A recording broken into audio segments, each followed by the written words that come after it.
Hello everyone. आज का ये जो वीडियो मैं आपके सामने लेकर आया हूँ, यह वीडियो जो मैरिड वुमन हैं, महिलाएं हैं, उनके संबंध में कानून की व्यवस्था के बारे में और उनको क्या क्या कानून के अंतर्गत फैसिलिटी प्राप्त है, इस विषय में डिस्कस करने जा रहे हैं। और इसके पहले एक थोड़ा सा आप लोगों से रिक्वेस्ट रहेगी कि हम इस वीडियो के माध्यम से हम किसी के घर तोड़ने की बात नहीं कर रहे हैं। सभी माताओं बहनों से अपील भी कर रहे हैं कि जहां तक संभव हो अपने रिश्तों को, अपने परिवारों को बचाने का प्रयास करें। और ये आवश्यक है भारतीय परिवेश में, क्योंकि हमारे समाज में, पढ़े लिखे समाज में डाइवोर्स या मेंटेनेंस या महिलाओं की क्रूरता संबंधी मामले ज़्यादा आ रहे हैं। तो हर एक मेल एवं फीमेल से रिक्वेस्ट है कि आप लोग अपने अंडरस्टैंडिंग बढ़ाएं, अपने यदि कम्युनिकेशन गैप हैं उनको कंप्लीट करते हुए अपनी संस्कृति के रक्षितार्थ अपने परिवार को बचाने का हर संभव प्रयास करें। उसके बावजूद यदि कुछ ऐसी परिस्थितियां हैं जिनके लिए कानून निर्मित किए गए, उस पर आप इन कानूनों के माध्यम से अपने अधिकारों को प्रवर्तित करा सकते हैं। तो चलिए, आप लोगों का समय ना लेते हुए, हर एक महिला को यदि उसके साथ कुछ क्रूरताएं होती हैं या उसके अधिकारों का हनन होता है, तो वो किन किन कानूनों का उपयोग करके अपने अधिकारों को प्रवर्तित कर सकती है और उसको क्या क्या कानून में अधिकार प्राप्त हैं, इस विषय में चर्चा करेंगे। फर्स्ट ऑफ ऑल तो ये बताना चाहूँगा कि महिला हो या पुरुष हो, भारतीय संविधान दोनों को समकक्षता का अधिकार, समकक्षता की स्वतंत्रताएं देता है। समानता की बात भारतीय संविधान में की गई है। अब आता हूँ डायरेक्टली ऐसी महिलाएं जो विवाहित हैं और उनके परिवारों में उनके जो ससुराल पक्ष है उनको अच्छे से नहीं रखता है और ऐसी महिलाओं को मजबूरन अपने परिवार से अलग रहना पड़ रहा है, अपने ससुराल से उनको अलग रखा गया है, तो वो क्या क्या उपचार हैं जो वो कर सकती है, उस विषय में चर्चा करेंगे।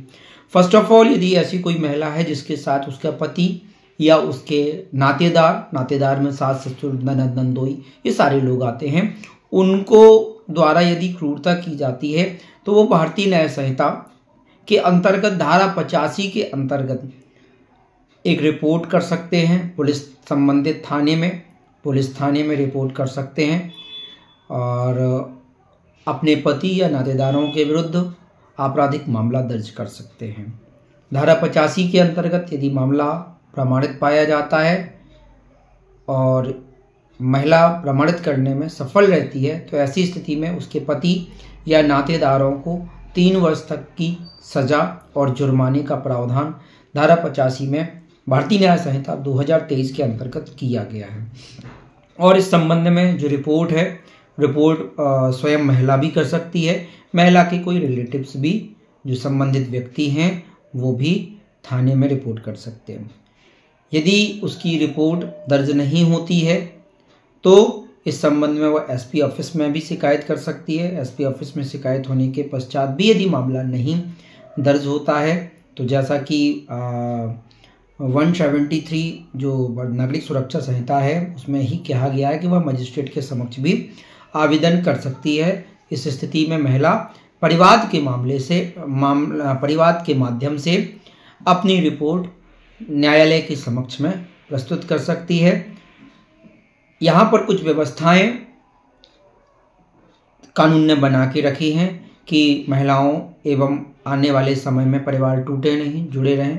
इस संबंध में महिला थाने का भी निर्माण किया गया है। यदि महिलाओं संबंधी कोई रिपोर्ट होती है तो उनकी कंसलेशन के लिए उनके पति को बुलाकर सारे मामले को जांच कर ही आज की डेट में मामला दर्ज होते हैं। साधारणतः हर प्रयास संभव सरकार के द्वारा और न्यायालय द्वारा किए जा रहे हैं कि उनके परिवार, आज के जो परिवार हैं वो विघटित ना हो, इसलिए महिला थाने में भी दोनों पक्षकारों को सामने रखकर उनकी अंडरस्टैंडिंग यदि सही हो सकती है तो उसका प्रयास भी किया जाता है। साथ ही बताना चाहूँगा, जिला विधिक सहायता प्राधिकरण में भी यदि आप अपने परिवार को जोड़ने का प्रयास करना चाहते हैं तो उस माध्यम से भी आप जा सकते हैं। वहाँ पर भी आप अपने मामले को रख सकते हैं कि यदि कोई महिला अपने परिवार को टूटने से बचाना चाहती है और यदि आप चाहें तो पुरुष भी यदि चाहता है कि यदि कोई अंडरस्टैंडिंग में प्रॉब्लम है, कोई प्रॉब्लम समस्याएं हैं तो उन समस्याओं को सॉल्व वो जिला विधिक सहायता प्राधिकरण के माध्यम से भी आवेदन करके एक सुलह का रास्ता प्रशस्त होता है। तो बात आती है कि ये क्रूरता क्या है। तो क्रूरता किसी महिला को मानसिक तौर पर, आर्थिक तौर पर या किसी अभाव में व्यक्ति के साथ उसके पति एवं उसके नातेदारों द्वारा परेशान करना, दहेज की मांग करना, ये सारी चीज़ें क्रूरता में आती हैं। तो एक ये धारा 85 के अंतर्गत आपको भारतीय न्याय संहिता में रिपोर्ट करने का अधिकार प्राप्त है। भारतीय दंड संहिता में इसका जो प्रावधान था वो 498A में हुआ करता था। अब चूँकि नए कानून आ गए हैं और नया भारतीय न्याय संहिता 2023 भी आ गया है, तो अब यदि आप अपने पति या नातेदारों से परेशान हैं तो उसकी क्रूरता के संबंध में आप रिपोर्ट संबंधित थाने में कर सकते हैं और वो मामला धारा 85 के अंतर्गत दर्ज किया जाएगा। पहले इसकी जो प्रकृति थी वो बहुत ही गंभीर हुआ करती थी और परिवारों को सफ़र करना पड़ता था। यदि मामले झूठे भी होते थे तो भी परिवारों को जेल में जाना पड़ता था, जमानत आसानी से नहीं होती थी। वर्ष 2014 में सुप्रीम कोर्ट ने पाया कि ऐसे मामलों की संख्या बहुत बढ़ रही है और उनकी जो फाइंडिंग्स आ रही है, कोर्ट जजमेंट्स आ रहे हैं, वो अधिकांशतः फर्जी मामले आ रहे हैं। इस दिशा को देखते हुए अनिश कुमार के एक केस आया, उसमें रूलिंग दी गई कि संबंधित विषयों में जो मामले आए हैं वो 90% फर्जी मामले आ रहे हैं। इन परिस्थितियों से बचने के लिए और परिवारों को जोड़ने के लिए जहाँ तक हो एक जांच प्रक्रिया प्रॉपर तरीके से हो, उसके बाद ही मामले दर्ज हों। तो धारा 85 के अंतर्गत फाइनली आप को यदि महिला हैं और आपको क्रूरता की जा रही है, तो क्रूरता जो धारा 86 में परिभाषित है भारतीय न्याय संहिता में, उसके अंतर्गत आप थाने में मामला दर्ज करा सकते हैं। थाने में नहीं होता तो आप SP ऑफिस जा सकते हैं और आप परिवाद मामले के माध्यम से भी भारतीय न्याय संहिता के धारा 85 के अंतर्गत कोर्ट में मामला दर्ज करा सकते हैं। तो दोनों ही रास्ते हैं आपके पास, आप पुलिस थाने से भी और न्यायालय के माध्यम से भी मामला दर्ज कर सकते हैं। इसको संज्ञेय अपराध माना गया है, अजमानती भी है और 3 वर्ष तक के कारावास एवं जुर्माने का प्रावधान इस धारा में किया गया है। इसके बाद यदि मैरिटल मामला ही होता है और कोई व्यक्ति दहेज मृत्यु का शिकार होता है, दहेज मृत्यु को भारतीय दंड संहिता में 304B में परिभाषित किया गया था, अब यह धारा भारतीय न्याय संहिता में परिवर्तित होकर धारा 80 हो गई है। इस विषय के बारे में आपको 777 का कॉन्सेप्ट याद रखना है। 7 फेरों से आपका जो 7 फेरे होते हैं हिंदू विवाह में, तो 7 फेरे सप्तपदी महत्वपूर्ण है। यदि 7 फेरे के माध्यम से विवाह होता है और विवाह के 7 साल के अंदर कोई महिला जिसके संबंध में ये कोर्ट में फाइंडिंग आई है या कहीं पे भी रिजल्ट आए हैं कि उससे महिला से दहेज की मांग की गई थी और विवाह के 7 साल के अंदर ऐसी क्रूरता और दहेज की मांग के संबंध में उस लड़की की मृत्यु हो गई है, दाह से भी हो सकती है, अन्य कारणों से भी हो सकती है, तो ऐसे व्यक्ति जिसके खिलाफ मामला दर्ज हुआ है, उसके मृतक के जो परिवार वाले हैं उन्होंने दर्ज कराया है, तो उसको 7 साल तक की सज़ा के प्रावधान है और जो आजीवन कारावास तक हो सकता है। ऐसा विषय धारा 80 में डाउरी डेथ के संबंध में बात की गई है। इसके बाद बात आता है कि और क्या मामले महिलाएं दर्ज करा सकती हैं। तो आपको बता दें, जहां दहेज के संबंध के कारण कोई विवाह टूटता है, विवाह नहीं होता है या दहेज की मांग की जाती है, दहेज किसी ने दिया है या दहेज किसी ने लिया है, ये सारी ही बातें अपराध के रूप में दहेज प्रतिषेध अधिनियम 1961 के अंतर्गत है। इस संबंध में भी रिपोर्ट दर्ज की जा सकती है और यदि ये जो मामला है दहेज लेना, देना और मांगना, इन तीन चीज़ों को और साथ में दुष्प्रेरण, इन तीनों विषयों को दहेज प्रतिषेध अधिनियम धारा 3 और 4 के अंतर्गत दंडनीय अपराध माना गया है। यदि दहेज दिया जाता है, दहेज लिया जाता है, तो दोनों ही परिस्थितियों में उसका अपराध दहेज प्रतिषेध अधिनियम 1961 के अंतर्गत दंडनीय है और 5 साल तक की सजा, जुर्माना जो 15,000 तक हो सकेगा, या फिर जो दहेज की रकम दी या ली गई है उसके अंतर्गत पर फाइन लगाया जा सकता है। यदि कोई व्यक्ति दहेज की मांग करता है तो उसको धारा 4 में दंडनीय बताया गया है और 6 माह तक की सजा मिनिमम होगी और 2 साल तक हो सकेगी। तो ये विषय थे दहेज प्रतिषेध अधिनियम की। धारा 3 और 4 के अंतर्गत मामला दर्ज किया जा सकता है और ये मामला पुलिस रिपोर्ट पर, यानी आप थाने में रिपोर्ट करके या न्यायालय में परिवाद प्रस्तुत करके भी मामला पंजीबद्ध करा सकते हैं, जिसके संबंध में संज्ञान के संबंध में उल्लिखित है JMFC judicial magistrate first class धारा 7 के अंतर्गत ऐसे मामले में संज्ञान ले सकता है। इसके बाद तीसरा जो मामला आप ऐसे पति और लोगों पर करा सकते हैं, नातेदारों पर, वो डोमेस्टिक वायलेंस का आता है घरेलू हिंसा अधिनियम के अंतर्गत। और इसमें भी धारा 3 में घरेलू हिंसा को, जिसमें टॉर्चर, एक्स्ट्रा वगैरह सारी चीज़ें आती हैं, इसके अंतर्गत भी आप जुडिशियल मजिस्ट्रेट फर्स्ट क्लास के यहाँ आप अपना डोमेस्टिक वायलेंस का केस लगा सकते हैं। और इसमें यदि आपके रिस्टोर करने के लिए उस परिवार को वापस भेज दिया गया, उस आदेश का उल्लंघन होता है तो 1 साल तक की सज़ा, जुर्माना जो 20,000 तक का हो सकता है, उस पर भी दंड की व्यवस्था की गई है। यदि ऐसे आदेश के पालन होने पर, आदेश पारित होने पर कि उस महिला को संबंधित परिवार रखे और नहीं रखती है, उसके आदेश का उल्लंघन होता है, तो उसकी अपील, उसके लिए दंड की व्यवस्था की गई है। और ऐसे आदेश की अपील सेशन न्यायालय में की जा सकती है और धारा 29 के अंतर्गत अपील की जा सकती है। इसके बाद ये तो मामले थे जो प्राइमा फेसी किसी महिला के साथ क्रूरता की जा रही है, तो वो आपराधिक मामले और कोर्ट में कौन कौन से प्राइमा फेसी मामले दर्ज कर सकती है। बात आती है कि बात बढ़ गई है और ये जो केस हैं ये दर्ज हो गए हैं और उसके बाद अब महिला को, चूंकि महिला अपने माता पिता के पास है, पति की जिम्मेदारी थी कि वो उसका पालन पोषण करता, भरण पोषण करता, तो ऐसी स्थिति में उसको धन की आवश्यकता है। जब तक ये मामले चल रहे हैं उसके दौरान वो महिला अपनी गुजर बसर कैसे करेगी, तो उसके संबंध में बात आती है भरण पोषण की। तो महिलाएं आपराधिक मामला तो दर्ज करा ही सकती हैं यदि उनके साथ क्रूरता की जा रही है। मैं बार बार आप लोगों से कह रहा हूं कि कोशिश करना है आप लोगों को कि आपका घर ना टूटे।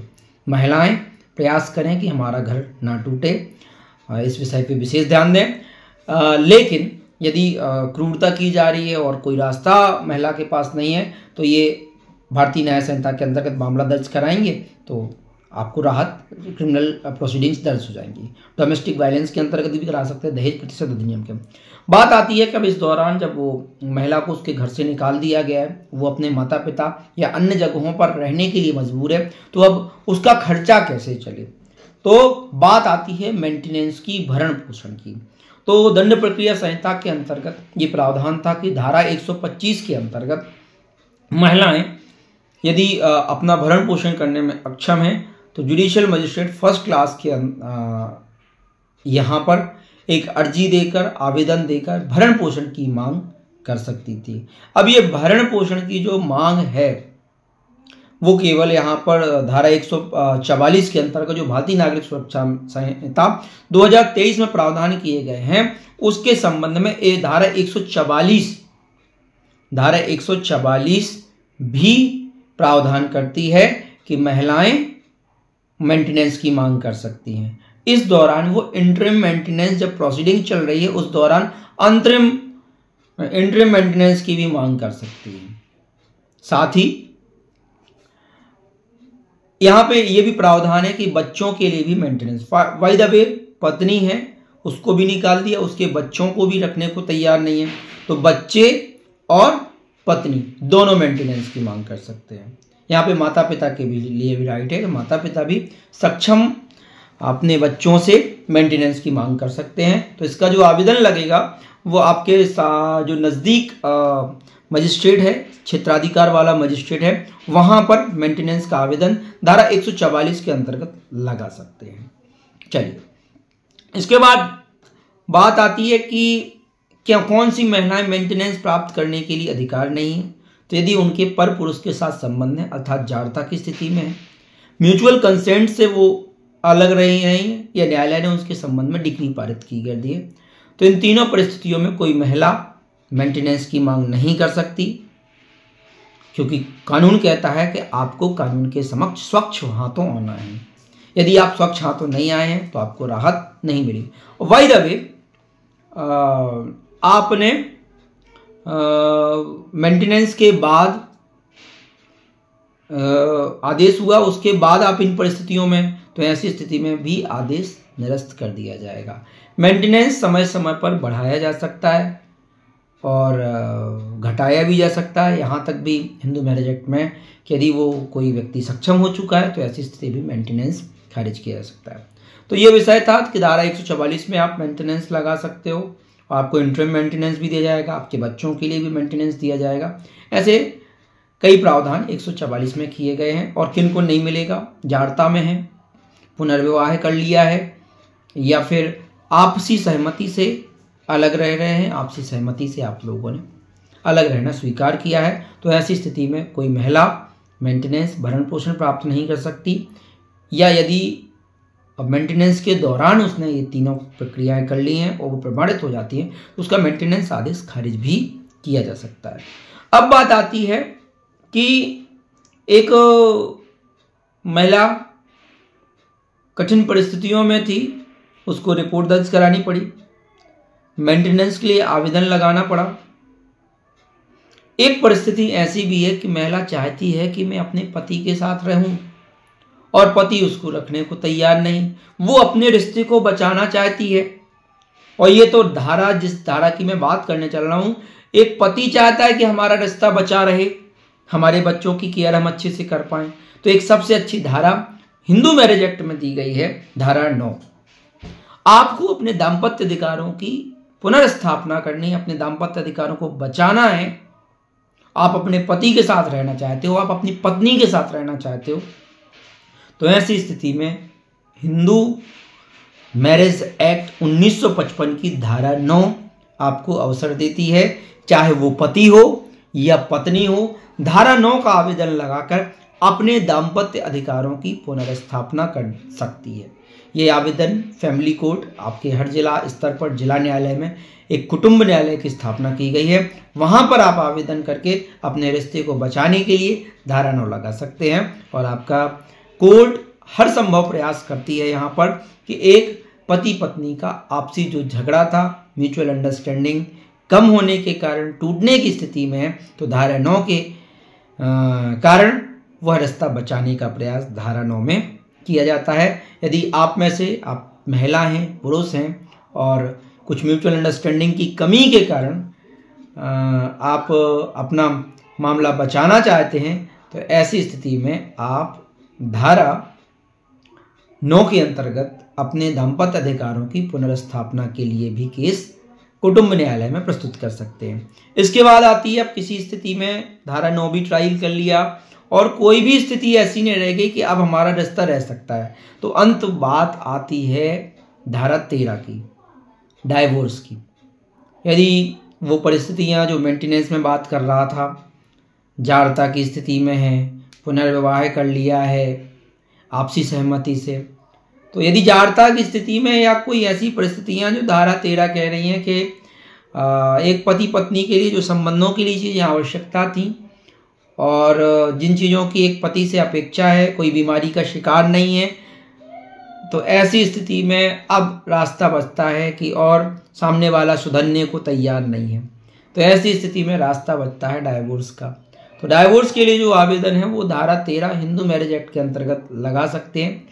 उसके ग्राउंड्स भी हैं। पत्नी है, यदि जार कर्म में है, पत्नी बिना किसी कारण के आपको छोड़कर रह गई है, अपनी जिम्मेदारियों का निर्वहन नहीं कर रही है, पति है और पति को कोई ऐसी बीमारी है जिसके कारण वो संतानोत्पत्ति नहीं कर सकता, या जो जीवन की मांग है उनको पूरा नहीं कर सकता, तो ऐसी स्थिति में डाइवोर्स का मुकदमा लगाया जा सकता है। अपनी बातों को, अपनी आवेदन को प्रमाणित करके विवाह विच्छेद किया जा सकता है। कोर्ट इस दौरान जुडिशियल सेपरेशन, न्यायिक पृथक्करण देता है और यहाँ पर भी एक प्रयास करता है कि इनका रिश्ता बच जाए।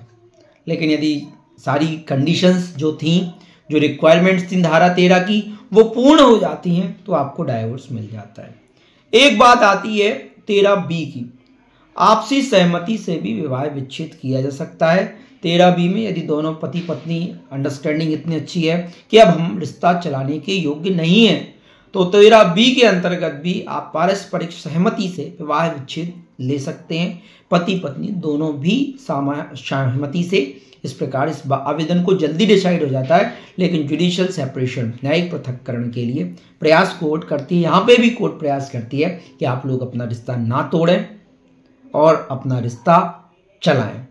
लास्ट आता है एक सेक्शन में, यहाँ पर भी आप धारा 24 के अंतर्गत हिंदू मैरिज एक्ट में भी मेंटेनेंस की बात की गई है। आप फैमिली कोर्ट में धारा 24 के अंतर्गत मेंटेनेंस के लिए आवेदन कर सकते हैं। जो कार्यवाही के व्यय हैं उनके लिए महिला आवेदन कर सकती है और यहाँ पे उसको इंटरिम मेंटेनेंस दिलाया जाता है। धारा 24। धारा 25 बात करती है कुछ प्रिंसिपल्स के बारे में जब रिश्ता नहीं चल रहा और डाइवोर्स के लिए दोनों आपस में सहमत हैं और महिला को कुछ पैसे की आवश्यकता है, तो एक परमानेंट एलिमनी की बात की जाती है। स्थायी निर्वाहिका एक आपस में बात करके कोर्ट प्रॉपरली चीज़ें वैल्यूट करके एक एलिमनी महिला को दिला सकता है। यदि वो सक्षम महिला नहीं है तो ऐसी स्थिति में सामने वाले को एलिमनी भी प्राप्त हो सकती है।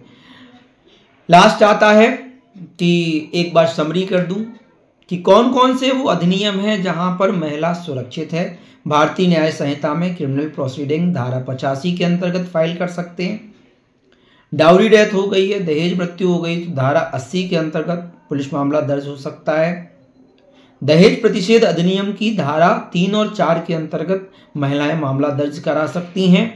घरेलू हिंसा अधिनियम के अंतर्गत भी डोमेस्टिक वायलेंस के खिलाफ पति एवं नातेदारों के विरुद्ध क्रूरता के लिए प्रोसीडिंग्स कर सकती हैं। न्यायालय से जुडिशियल मजिस्ट्रेट फर्स्ट क्लास के यहाँ मेंटेनेंस के लिए भारतीय नागरिक सुरक्षा संहिता धारा 144 के अंतर्गत भरण पोषण मांग सकती हैं। हिंदू विवाह अधिनियम में विवाह को जोड़ने के लिए धारा 9, विवाह को तोड़ने के लिए 13 और पारस्परिक सहमति से विवाह तोड़ने के लिए धारा 13B।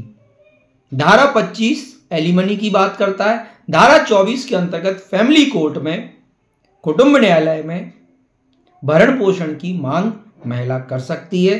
तो ये कुछ 5 अधिनियम हैं जहां पर बेसिकली एक विवाहित महिला को क्रूरता के शिकार होने पर उपचार उपलब्ध हैं। वो अधिनियम भारतीय न्याय संहिता 2023, भारतीय नागरिक सुरक्षा संहिता 2023, घरेलू हिंसा अधिनियम 2005, दहेज प्रतिषेध अधिनियम 1961 और हिंदू विवाह अधिनियम 1955। इन 5 अधिनियमों के अंतर्गत एक महिला, विवाहित महिला अपने अधिकारों को प्रवर्तित करा सकती है। और यह वीडियो आप लोगों की महिलाओं की हेल्प करने के लिए, महिलाओं को कानून संबंधी जानकारी देने के लिए मैंने अपलोड किया है।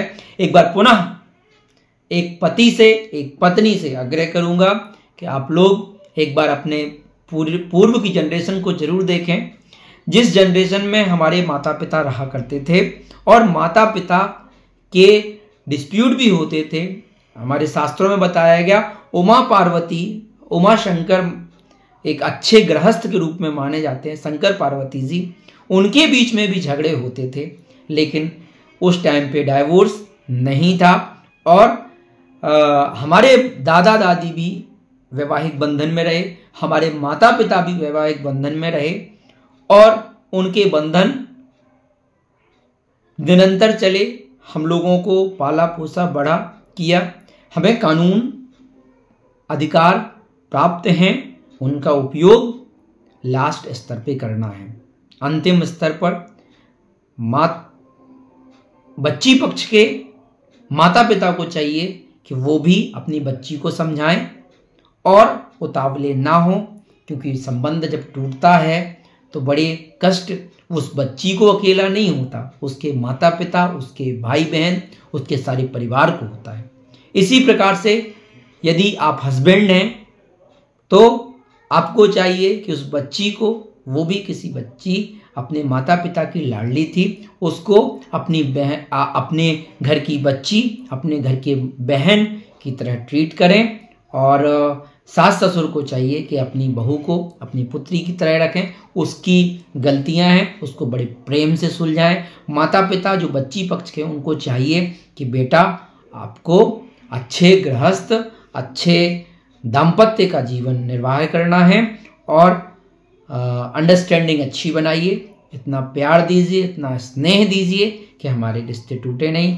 दोनों पक्ष, चाहे वो माता पिता लड़की पक्ष के हों, चाहे माता पिता पुत्र पक्ष के हों, दोनों को चाहिए कि वो अपने बच्चों की रिश्तों को बनाने में त्याग समर्पण करते हुए और अंडरस्टैंडिंग बच्चों को अच्छा सिखाते हुए उनके दाम्पत्य की रक्षा करें। ऐसी अपेक्षा के साथ इन कानूनों का सहारा लेके उन लोगों के लिए कानून है जहां पर कोई और रास्ता शेष नहीं है और किसी प्रकार से कोई सामंजस्य की स्थिति पति पक्ष द्वारा नहीं बनाई जा रही है, उन स्थितियों में ही इन कानूनों को उपयोग करें।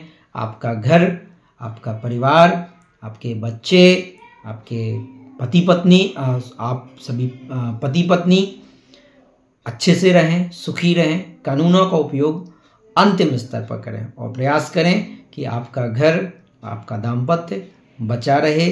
कानूनों में भी दाम्पत्य को बचाने के लिए धारा 9 का उल्लेख है, इसका प्रयोग करते हुए आप अपने रिश्तों को बचाने का हर संभव प्रयास करें। बोलने चालने में और व्यवहार में कटुता न रखें और जोड़ने का प्रयास करें, ना कि तोड़ने का प्रयास करें। एक बार अपनी बात को यत्र नार्यस्तु पूज्यन्ते रमन्ते तत्र देवता के उक्ति को दोहराते हुए, जहाँ नारियों का सम्मान है वहाँ पर देवता निवास करते हैं, इस विषय को ध्यान रख के आपके घर की बहू, आपके घर की लक्ष्मी है, उस लक्ष्मी की बातें मानिए और उस लक्ष्मी को बड़े प्रेम व्यवहार से रखिए और जहाँ तक संभव हो अपना हर प्रयास महिलाओं को सम्मान को रखते हुए अपने परिवार को जोड़ने का प्रयास करें। बहुत बहुत धन्यवाद। यह कानूनी जो उपचार हैं ये उपयोग आप कर सकते हैं, लेकिन प्रक्रिया एक बार पुनः बोलूँगा, इस परिस्थिति का उपयोग तभी करें जब आवश्यक हो। बहुत बहुत धन्यवाद। आप सभी के लिए नेक्स्ट वीडियो भी आपके अधिकारों के संबंध में लेकर आऊँगा, कुछ अच्छा जो आपके समाज के लिए, आपके व्यवहार के लिए अच्छा हो, कानूनी सहायता आपको प्राप्त हो सके, ऐसे विषयों को लेकर रखूँगा। बहुत बहुत धन्यवाद।